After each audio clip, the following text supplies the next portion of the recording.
Sono udah banyak tahu. Baru duduk di ibadah denger khotbah bentar. Gua tahu nih, pasti larinya ke sini. Tujuan padang gurun bawa kita sama Tuhan ketemu. Supaya kita lihat siapa kita sesungguhnya. Betapa kita tuh kalau gak ada Tuhan gak ada apa-apanya. Bergantung sama Tuhan. Saudara kalau dihina orang, saudara tersinggung, saudara pikir saudara siapa? Kita bukan apa-apa. Bukan. Tanpa Yesus tuh kita gak ada siapa-siapa. Kalau kita tahu bukan siapa-siapa tanpa Yesus, maka orang hina kita, orang caci kita, orang lakuin kita gak adil. Kita diem aja gak apa-apa. Memang aku ada hari ini karena Yesus baik, hamba. Gak apa-apa. Yang penting di hadapan Tuhan kita benar. Jangan lagi, wih gue golongan ini. Lu apa, lu siapa? Ini kalau gak ada gue gereja gak jalan. Aduh kita sama siapa pun.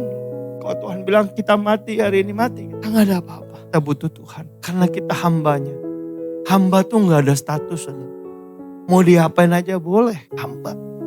Ibrani 5 ayat 8 dan 9. Dan sekalipun ia adalah anak, ia telah belajar menjadi taat. Yesus belajar jadi taat dari apa yang telah dideritanya. Saudara, jadi Yesus yang adalah Tuhan Raja, jadi manusia belajar taat. Tapi saudara gak mau. Gimana bisa serupa Yesus? Benar saudara, kita tuh kalau ke gereja mikirnya berkat. Dapat berkat apa? Makanya perlu proses padang gurun supaya kita tahu siapa kita. Nah, Ulangan 8 ayat yang kedua, firman Tuhan berkata, ingatlah kepada seluruh perjalanan yang kau lakukan atas kehendak Tuhan. Perjalanan di mana? Padang gurun. Di padang gurun selama 40 tahun ini dengan maksud merendahkan hatimu dan mencobai engkau untuk mengetahui apa yang ada di dalam hatimu. Padang gurun tujuannya apa? Untuk mengetahui apa yang ada di dalam hatimu. Yang perlu tahu apa yang ada di hati kita siapa? Tuhan apa kita? Tuhan emang gak tahu hati kita kayak mana? Tuhan tahu. Yang gak tahu siapa? Kita. Makanya suka gak tahu diri. Tuhan tahu isi hatimu, pikiranmu. Tapi seringkali kita gak tahu. Kita pikir kita cinta Tuhan.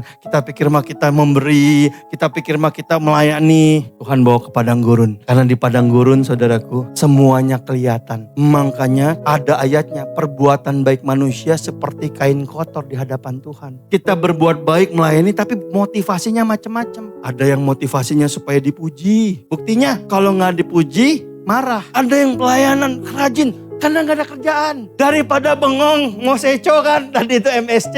Ya udahlah ke gereja aja pelayanan seru lah, rame, bisa ngobrol-ngobrol, bisa gosip-gosip. Saudara